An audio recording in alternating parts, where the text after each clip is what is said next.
प्रिय भाइयों और बहनों, नमस्कार। आज से ठीक एक माह पहले मैंने कोरोना वायरस संकट से निपटने के लिए इसी तरह आपको संबोधित करते हुए आप सबका सहयोग मांगा था।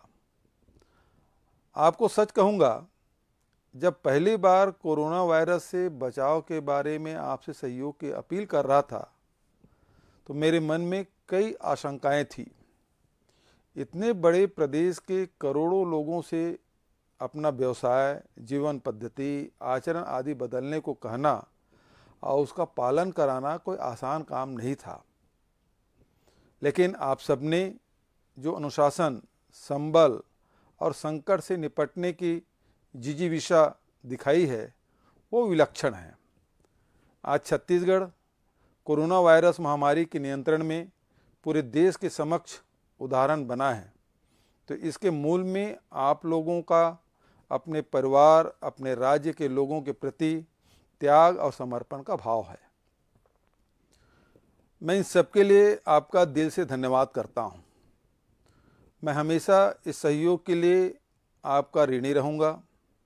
मैं धन्यवाद करना चाहूँगा सभी चिकित्सकों, स्वास्थ्य कार्यकर्ताओं, जिला और पुलिस प्रशासन, खाद्य, महिला, बाल विकास, नगर निगमों, नगर पालिकाओं, जनसंपर्क विभाग के समस्त कर्मचारियों का, जिन्होंने 24 घंटे इस संकट से निपटने के लिए कार्य किया।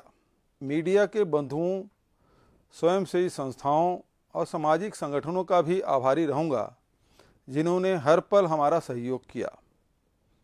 हमारे राज्य में अगर हम कोरोना संक्रमण को नियंत्रण में रख पाए हैं तो उसमें सबसे बड़ी भूमिका हमारे गांव की रही है। छत्तीसगढ़ गांव का प्रदेश है और हमारे ग्रामीणों ने स्वेच्छा से अपने गांव में जिस तरह फिजिकल डिस्टेंसिंग और साफ सफाई का पालन किया है वो अद्भुत था। मैं हाथ जोड़कर आभार व्यक्त करता हूं। आपको यह जानकर प्रसन्नता होगी कि आज छत्तीसगढ़ की प्रशंसा पूरे देश में हो रही है। रिजर्व बैंक ने हमारी तारीफ की है। कोरोना वायरस नियंत्रण में हम सभी राज्यों में सबसे आगे हैं। यह सब आपके कारण ही है। 20 अप्रैल से राज्य में बहुत सारी आर्थिक गतिविधियां प्रारंभ करने पर हम विचार कर रहे हैं।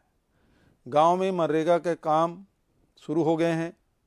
आप अपने ज़िले में क्या क्या कर सकते हैं, इसकी पूरी जानकारी और दिशा निर्देश आपको बताए जा रहे हैं। इन दिशा निर्देशों का पालन करना सबके लिए ज़रूरी है। मेरा आपसे विनम्र आग्रह है कि आप रोज़मर्रा के कामों में पूरी सावधानी बरतें, अफवाहों से सावधान रहें।